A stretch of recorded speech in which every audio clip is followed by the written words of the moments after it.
Part 1, Chapter 3. And now it was only 4 days before he would be back in that same village.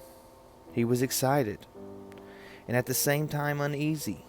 Maybe the girl had already forgotten him. Lots of shepherds passed through selling their wool. It doesn't matter, he said to his sheep. I know other girls in other places.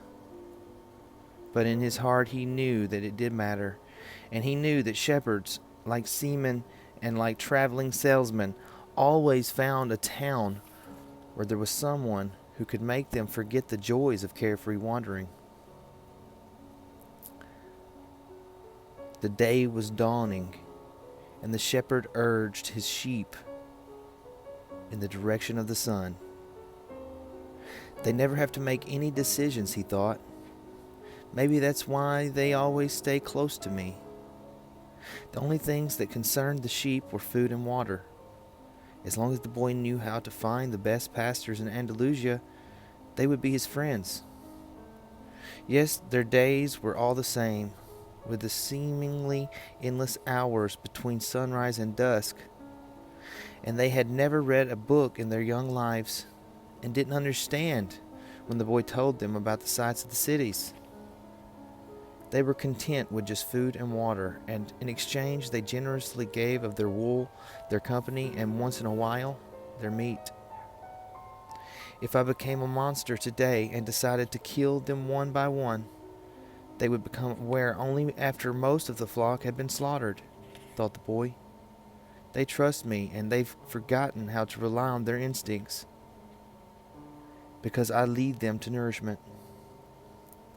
The boy was surprised at his thoughts. Maybe the church, with the sycamore growing within it, had been haunted.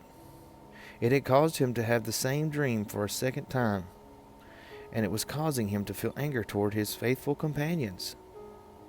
He drank a bit from the wine that remained from his dinner of the night before, and he gathered his jacket closer to his body.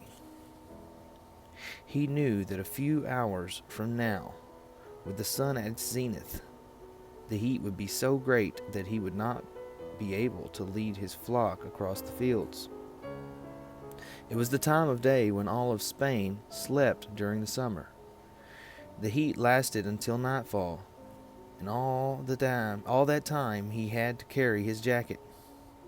But when he thought to complain about the burden of its weight, he remembered that because he had the jacket, he had withstood the cold of the dawn.